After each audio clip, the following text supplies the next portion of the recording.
Kenapa?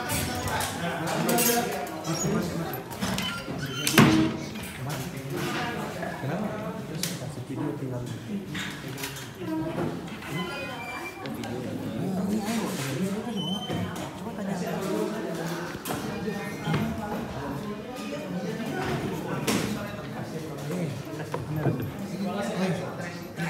Video itu mau. Ada. Diam.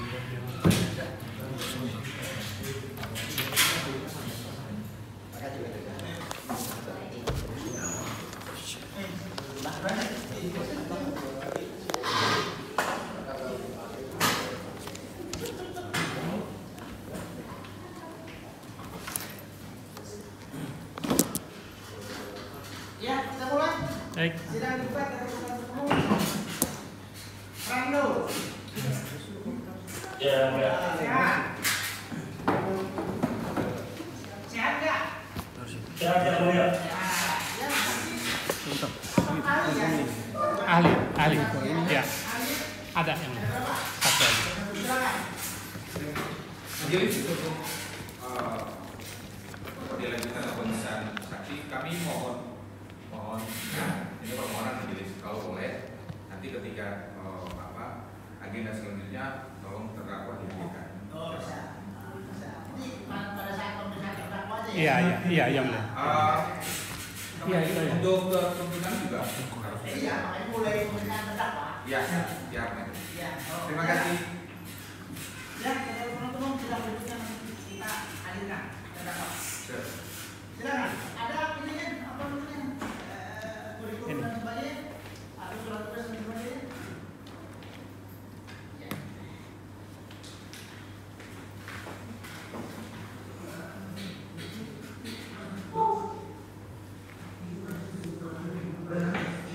Saudara namanya Dr. Idris Wasabua. Ya, SAI MH. Betul. Saudara ngajar atau sebagai dosen di Fakultas Fisika Unggul. Ya. Saudara untuk mau dilihat cukup.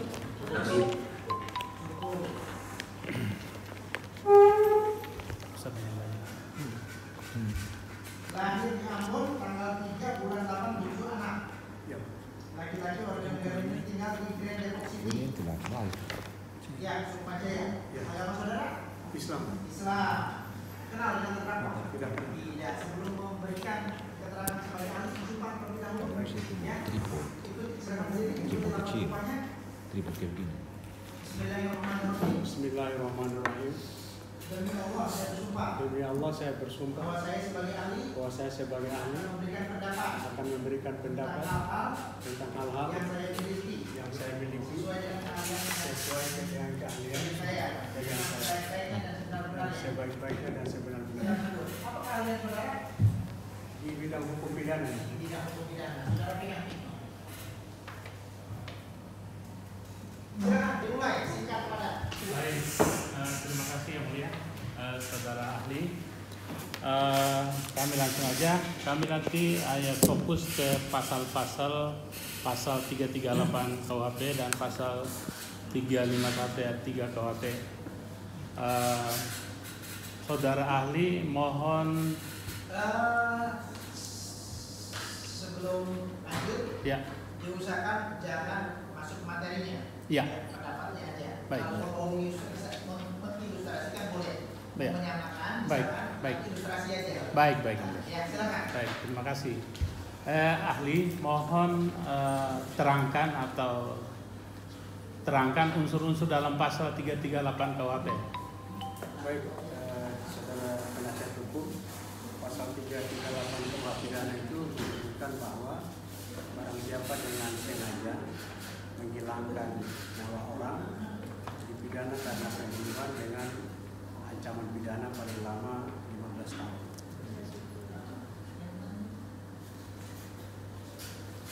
Berarti unsurnya itu ya. Baik, saya lanjutkan lagi.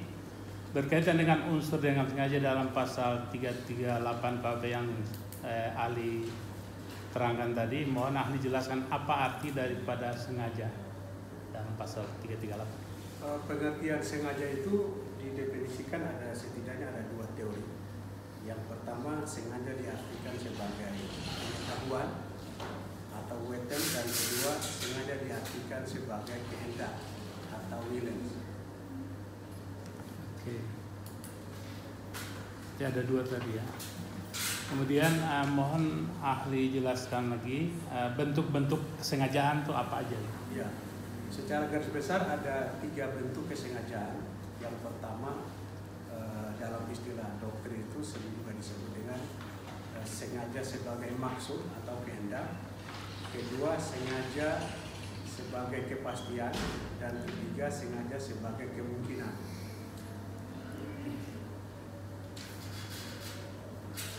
Dalam kaitannya dengan unsur kesengajaan tadi yang diatur dalam pasal 338 KUHP, apakah matinya seseorang itu harus karena ada kesengajaan dari pelaku? Ya, karena pasal 338 itu memuat unsur dengan sengaja, itu merupakan unsur yang esensial. Maka memang kematian di dalam pasal 338 itu memang harus karena adanya kesengajaan dari pelaku. Jadi intinya harus ada kesengajaan dari pelaku. Ya. Kemudian apa akibat hukumnya jika unsur kesengajaan ini tidak bisa dibuktikan dalam persidangan? Kalau dalam pengertian kalau seorang terdakwa didakwa karena melakukan tindak pidana pembunuhan pasal 338, dalam hal unsur sengaja itu tidak terbukti terpenuhi, berarti kan ada salah satu unsur yang tidak terpenuhi. Kalau salah satu unsur saja sesuai prinsip pidana itu tidak terpenuhi, maka pasal itu dianggap tidak bisa diterapkan karena ada satu unsur yang tidak terpenuhi. Berarti hanya karena satu unsur dalam pasal 338 KUHP yang tidak terpenuhi, maka tidak bisa diterapkan pasal 338 itu kepada iya betul pelaku. Kan tadi rumusan itu kan unsur itu kan harus terpenuhi semuanya ya. Jadi dalam pasal 338 itu matinya seseorang itu kan karena memang disengaja oleh pelaku. Nah, jadi kalau matinya bukan karena disengaja oleh pelaku, berarti bukan pasal 338. Bisa jadi mungkin pasal lain ya. Tapi dalam konteks pasal 338 harus ada unsur kesengajaan.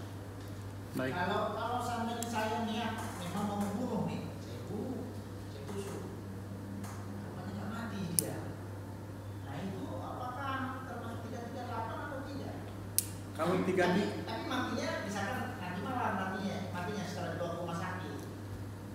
Ya itu kalau memang untuk menerapkan pasal 338 di situ kan harus ada akibat berupa kematian. Kematian itu memang secara doktrin tidak mesti langsung mati. Ya. Bisa jadi orang mati beberapa saat kemudian. Nah, itu nanti harus ada hubungannya lagi. Tapi yang penting bisa dibuktikan tadi selain unsur ada sengaja tadi, bahwa memang matinya itu akibat perbuatannya yang dengan sengaja. Tapi pada intinya juga termasuk niatnya juga berarti ya. Ya itu tadi harus dibuktikan unsur sengaja yang mulia kan. Cuma mungkin masuk pertanyaan mulia tadi, dia tidak langsung mati. Iya. Tidak langsung mati itu tidak berarti tidak terpenuhi unsur menghilangkan nyawanya. Unsurnya tetap terpenuhi. Tinggal harus dibuktikan bahwa matinya itu memang karena perbuatan pelaku yang dengan maksud untuk menghilangkan nyawa yang dimatikan. Baik. Oke, kemudian karena kita masuk ke pasal 351 ayat 3 KUHP, sini kami mohon untuk dijelaskan unsur-unsur dalam pasal 351 ayat 3.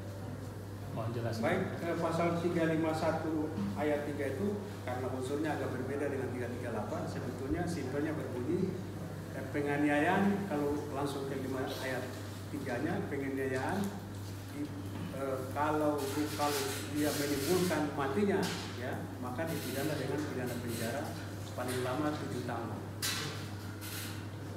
Oh, kalau mengakibatkan mati. Mengakibatkan mati kan tadi yang ditanyakan penasihat hukum kan ayat 3 kan? Iya.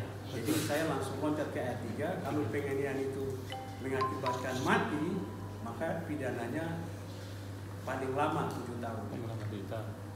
Baik, karena memang itu yang mau kami tanyakan.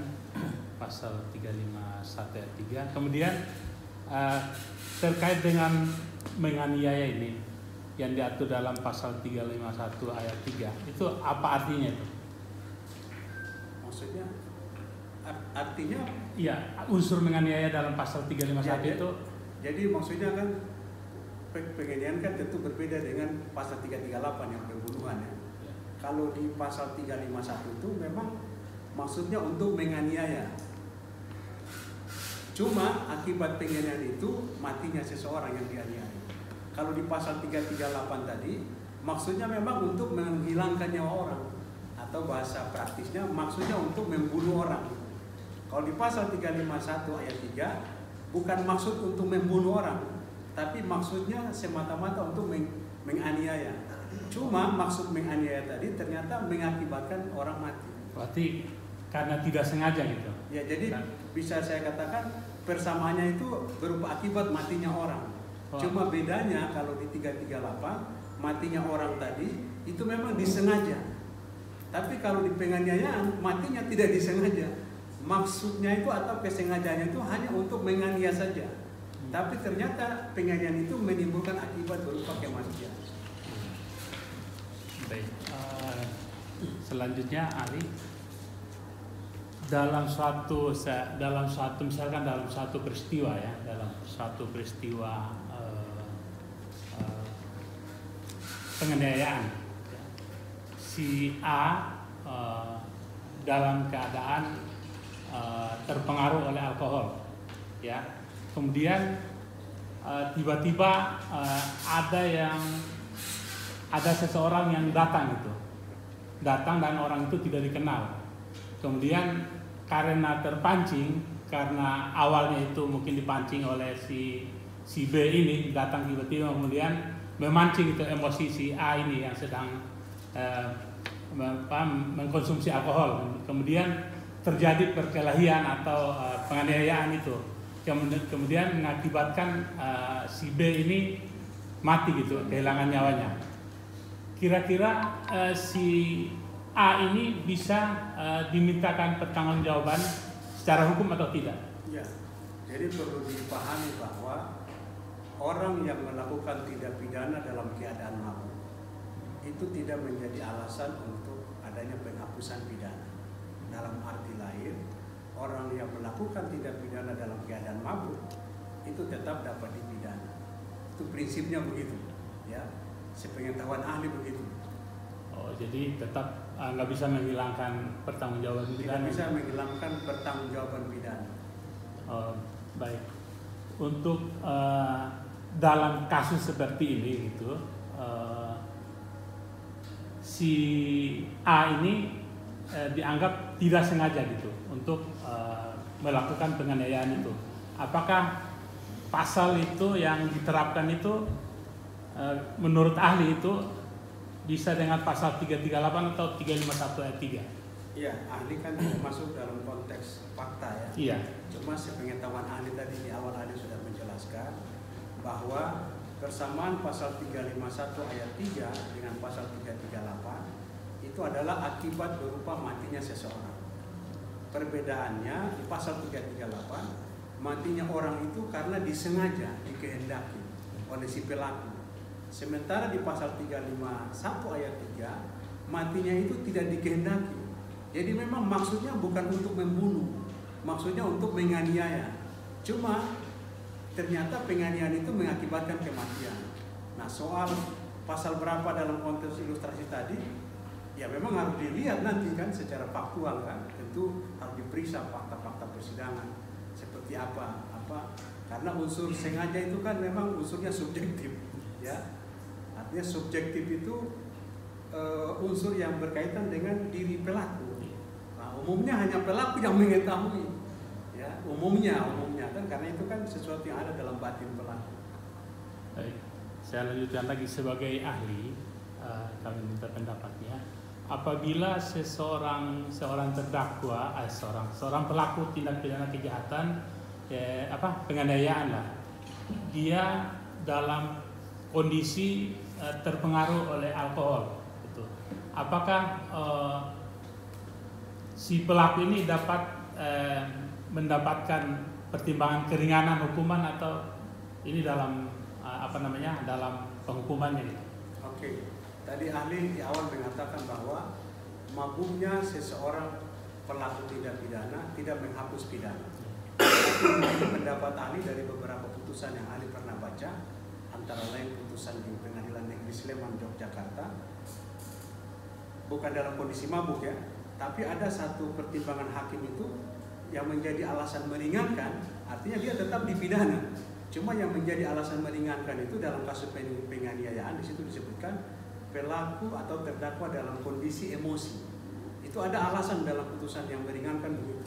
Nah, dalam konteks kalau pelakunya dalam kondisi mabuk tadi, menurut pendapat ahli ya, menurut pribadi pendapat ahli, kalau membandingkan dengan putusan Sleman tadi, menganiaya dalam kondisi emosi saja bisa dapat alasan meringankan, apalagi dalam kondisi mabuk. Karena kondisi mabuk itu secara secara kesadaran kan tentu berbeda dengan orang yang tidak mabuk. Sehingga menurut pendapat ahli, orang yang dalam kondisi mabuk meskipun tidak bisa dihapuskan pertanggungjawaban pidananya, tapi bisa dipertimbangkan sebagai alasan-alasan untuk meringankan hukuman pidana. Baik, info. Lanjutkan oleh teman saya. Majelis, ya, ahli, mungkin saya ke dakwaan JPU.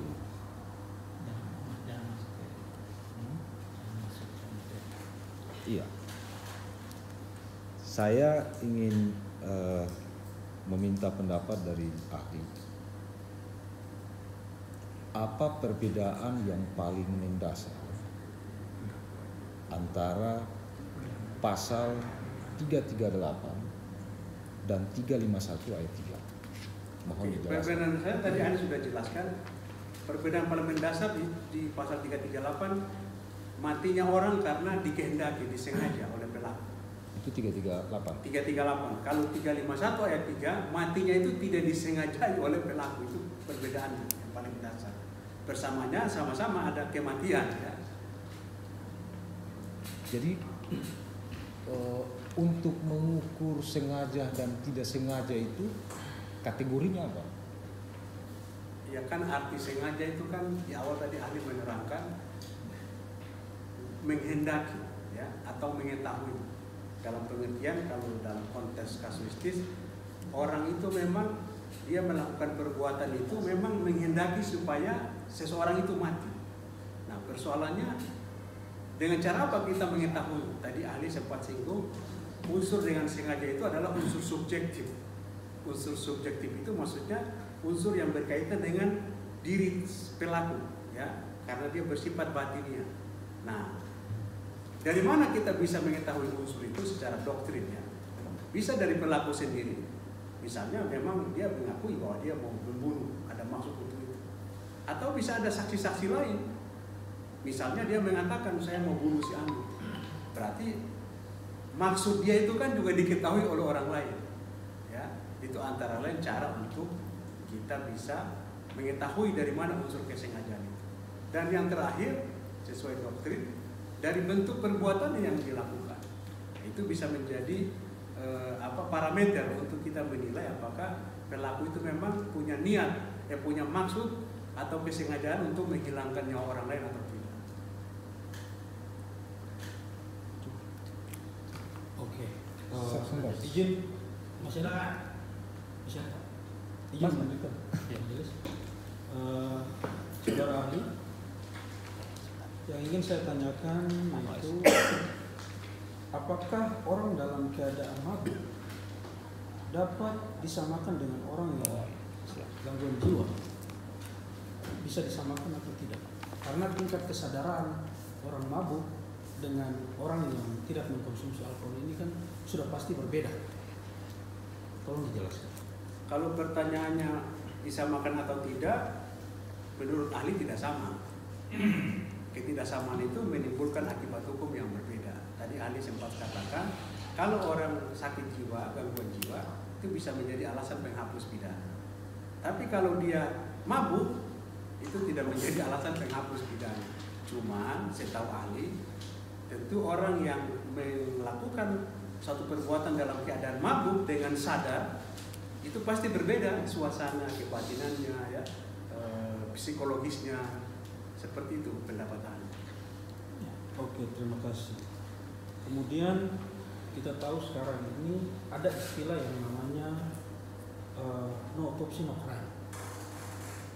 Kemarin waktu pemeriksaan beberapa saksi, ada keterangan yang mana dari saksi-saksi tersebut jeda waktu saat korban ini sudah tergeletak di TKP dengan waktu korban dibawa ke rumah sakit dan dinyatakan sudah meninggal. Nah, ini kan ada range waktu cukup lama, cukup panjang.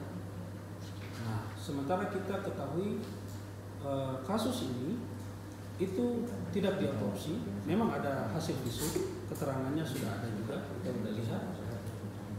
Bagaimana menurut pandangan ahli terkait dengan istilah tersebut kan?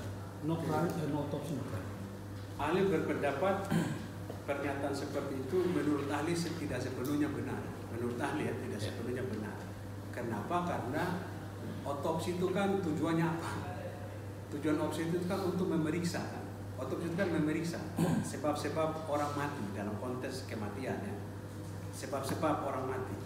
Nah, sepanjang sebab-sebabnya itu diperselisihkan karena apa?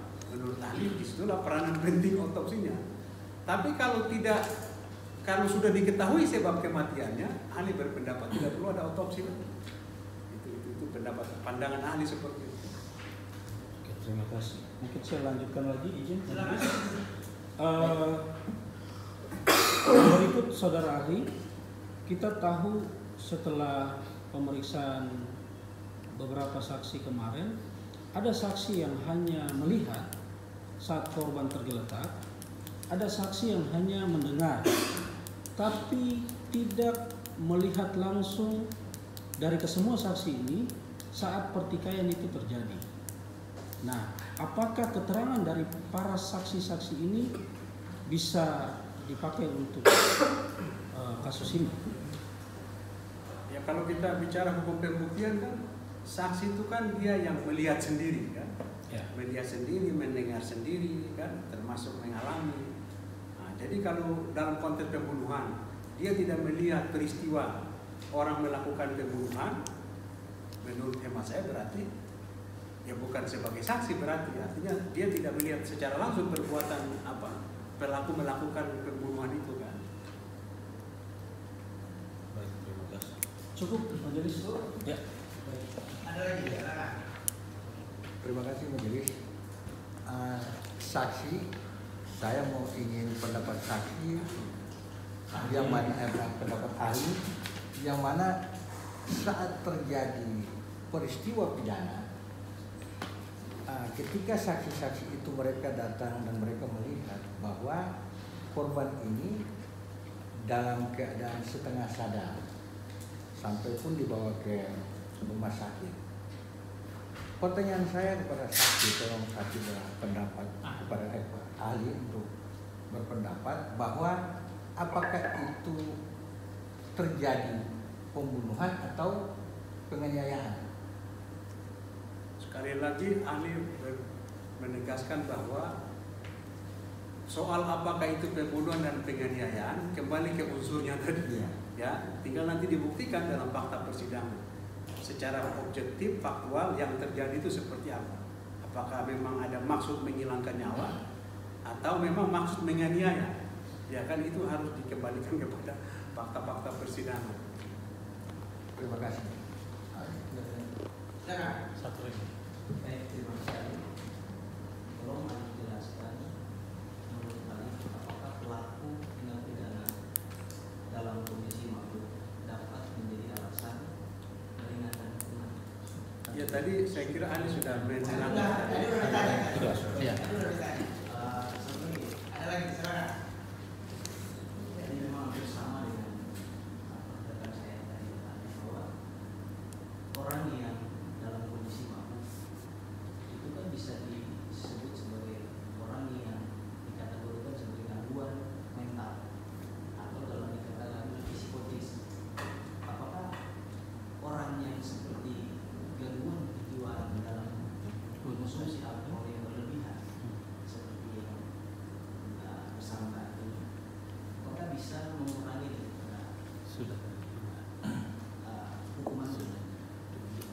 Ya, tadi saya kira juga sudah dijelaskan ya. Intinya bahwa beberapa putusan yang ahli baca, memang ahli belum menemukan ya ada putusan yang menjadikan orang dalam kondisi mabuk itu bisa dijadikan alasan meringankan hukuman. Yang ahli dapat itu dalam keadaan emosi dia menganiaya orang itu bisa menjadi alasan yang meringankan. Pendapat ahli ini logik. Orang emosi saja bisa menjadi alasan meringankan, apalagi orang dalam keadaan mabuk. Menurut ahli, justru orang dalam keadaan mabuk itu dia dalam kondisi tingkat kesadarannya tidak sama seperti orang yang dalam kondisi sadar. Ya, kecuali begini, mohon maaf, kecuali memang kejahatan itu waktu ada kasus kejahatan itu memang sebelum dia lakukan itu dia mabuk dulu. Nah kalau itu kan beda kan. Nah, misalnya seseorang mau menganiaya orang atau mau membunuh orang, sebelum itu dia mabuk dulu. Nah itu lain tuh kan. Berarti kesadaran itu sudah ada. Tapi kalau orang lagi memang tidak ada maksud ke depan, dia lagi mabuk, tahu-tahu tiba-tiba ada kejadian terus dia melakukan tindak pidana, hemat saya berbeda dengan perkara yang seperti sebelumnya tadi. Kalau yang pertama tadi saya berpendapat itu tidak boleh alasan meringankan, ya, karena memang mabuk di situ memang sebagian dari suatu rangkaian peristiwa yang dia rencanakan. Kalau yang kedua tadi itu kan memang dia dalam posisi tidak tahu akan terjadi sesuatu kan. Baik, terima kasih. Cukup. Baik, terima kasih Mulia. Saudara ahli, tadi saudara ahli menjelaskan perbedaan antara delik pasal 338 dan delik 351 ayat 1. Apakah ada hal yang dapat diketahui secara spesifik terkait perbuatan antara 338 dan 351 dengan apa yang telah dilakukan oleh si pembuat delik ini? Misal dia melakukan penusukan di arah vital, yaitu jantung, dekat jantung atau jantung, kemudian kepala. Apakah hal tersebut dapat dikategorikan sebagai pembeda antara delik 338 dan delik 351? Iya, memang tadi ahli mengatakan kan itu dalam konteks maksud ya, sengaja ya. Sengaja itu memang kan dia sifatnya subjektif. Tapi secara doktrin itu juga bisa diukur dengan bentuk perbuatan yang dilakukan, sarana yang dipakai, ya, alat yang digunakan. Nah, ahli berpendapat meskipun itu juga relatif, ya. Contohnya begini, misalnya ini, mohon maaf, pulpen misalnya, secara umum biasanya ini nggak dipakai untuk menghilangkan nyawa orang. Tapi bisa jadi kalau orang masuk mau membunuh, bisa saja dia menggunakan pulpen kan. Jadi demikian pula misalnya pistol misalnya. Pistol itu memang kalau dipergunakan bisa membunuh orang. Tapi kalau dia nembak di kaki orang misalnya kan, tidak secara umum kan tidak langsung mematikan kan. Sehingga ahli berpendapat meskipun cara untuk menilai kesengajaan itu dengan sarana yang dipakai, tapi itu juga relatif sifatnya. Ya, relatif sifatnya dengan ilustrasi yang ahli sampaikan tadi. Relatif. Baik, seandainya senjata yang dipergunakan oleh terdakwa tersebut merupakan suatu senjata tajam, yang mana ketika kita mengetahui bahwa pisau merupakan senjata tajam yang seseorang ketika tertusuk bisa berakibat luka ataupun meninggal dunia, tergantung di mana hal tersebut ditusukkan. Seandainya penusukan tersebut dilakukan di alat-alat vital tadi, kepala, dada, apakah hal tersebut juga dapat dikategorikan sebagai kesengajaan si terdakwa atau si pembuat delik untuk melakukan tindak pidana pembunuhan atau penganiayaan yang mengakibatkan luka berat? Apakah hal tersebut dapat terukur secara kasat mata? Secara doktrin tadi saya katakan alat tadi juga harus dikaitkan dengan cara pelaku mempergunakannya kan. Sekarang jangankan pistol misalnya, tapi kalau ditembakkan di kaki kan, itu kan bukan alat yang bisa secara umum kan, meskipun dalam kasus tertentu bisa juga orang mungkin karena penyakit gangguan serangan jantung mati misalnya. Nah, jadi hemat pendapat ahli itu juga bisa menjadi indikator. Nah, tinggal dilihat sejauh mana cara yang dilakukan itu kaitan dengan alat-alat vital yang ada pada orang itu. Nah, misalnya pisau, dia tusuk di dada, tapi tusuknya cuma begini-begini aja misalnya kan. Nah, memang secara fisik sasarannya itu mematikan, tapi cara menusuknya misalnya cuma dia gores-gores kan. Nah itu jadi hemat ahli juga harus dicermati. harus dicermati betul gitu kan. Berarti hal tersebut dapat dijadikan indikator. Bisa dijadikan indikator. Seperti halnya misal pisau ini hanya ditusukkan ke telinga atau ke ujung jari kaki. Otomatis kan akibat yang ditimbulkan juga berbeda gitu ya. Berarti hal tersebut dapat dikategorikan sebagai indikator ya. Tidak boleh. Cukup ya? Cukup. Satu nih. Ya, boleh. Warnanya lagi. Silakan. Satu terakhir ya. Nggak apa-apa kan jadi polisi. Iya, saya ada salah. Saudara, aku ya. Ini dalam satu kasus ya. Ini ada orang yang meninggal, kan gitu. Dalam meninggal itu kan ada penerapan 2 pasal, misalnya pasal penganiayaan berat berarti menghilangkan nyawa orang atau orang meninggal akibat dari penganiayaan itu, dan ada pasal 338 menghilangkan nyawa orang. Ahli, sipil tahun ahli. Misalnya seseorang yang meninggal atau sarana yang digunakan itu adalah katakan dijelaskan oleh ahli kan yang ditanyakan oleh penuntut umum. Sekalipun pistol yang dijelaskan oleh saudara ahli, tapi meninggalnya itu atau pada saat dilakukan penembakan atau penikaman atau apapun bentuknya penganiayaan yang terjadi pada saat itu bukan meninggal di tempat, tetapi meninggalnya itu jeda waktu begitu lama. Misalnya dia butuh pertolongan pertama, tapi ternyata pertolongan itu tidak mendapat pertolongan pertama, akhirnya dilempar lagi ke misalnya rumah sakit yang agak gede yang ada perlengkapan alat yang begitu bagus sehingga diharapkan bisa mendapat pertolongan, tetapi ternyata sampai di sana korban itu sudah menyebuskan nafas terakhir. Apakah dalam penerapan pasal masih menggunakan pasal 351 atau pasal 338 berdasarkan yang digunakan seperti itu? Saya belum penjelasan ahli. Terima kasih. Cukup satu aja yang mulia. Baik, terima kasih. Tadi ahli sempat mengatakan bahwa matinya seseorang dalam pasal 338 itu tidak mesti seketika itu, ya. Ada kita sering mendengar orang sengaja dibunuh dengan menggunakan racun. Nah, racun itu kan tidak langsung mematikan. Nah, tapi yang harus dibuktikan supaya pasal 338 itu terpenuhi, buktikan memang ada unsur kesengajaannya, ada niat untuk menghilangkan nyawa. Nah, dalam konteks pertanyaan saudara penasihat hukum tadi, kaitan dengan beberapa saat kemudian, hemat ahli memang tetap harus diselidiki lebih lanjut, ya. Matinya orang ini memang karena perbuatan itu betul-betul menyerang pada posisi-posisi yang vital, ya, sehingga kalaupun nanti diurus di rumah sakit pun kemungkinan besar itu tetap akan hilang nyawanya. Itu memang pada wilayah itu memang itu perlu ahli medis tuh, ya, yang bisa menerangkan itu, ya. Nah, dalam konteks itu ahli punya pendapat seperti itu.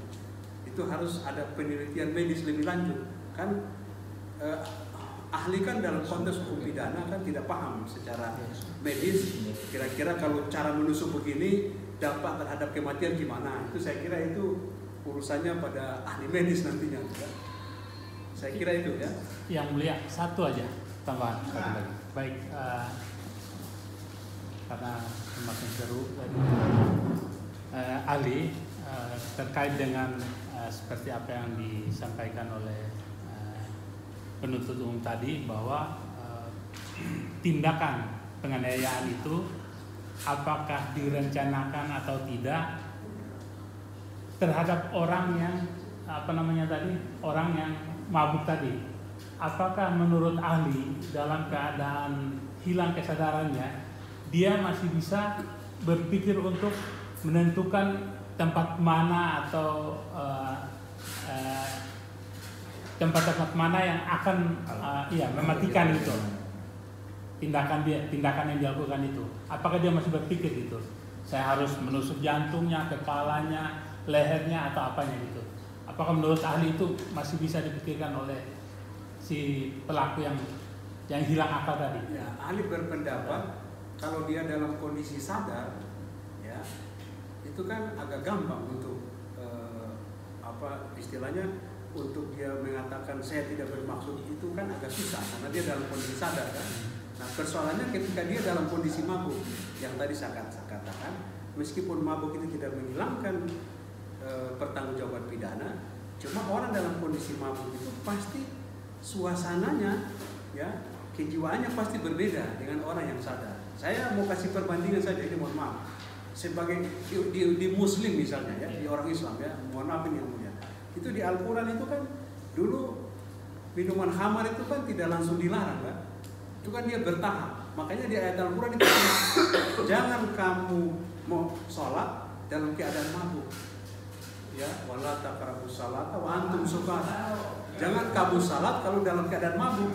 Artinya zaman itu masih boleh mabuk, tapi kalau mau sholat tidak boleh. Kenapa tidak boleh? Karena kalau sholat itu karena mabuk pasti ngalur ngidur kemana-mana. Nah itu ahli bisa berpendapat seperti itu. Artinya orang dalam keadaan mabuk itu suasana kesadaran berpikirnya tidak sama dengan orang yang tidak mabuk.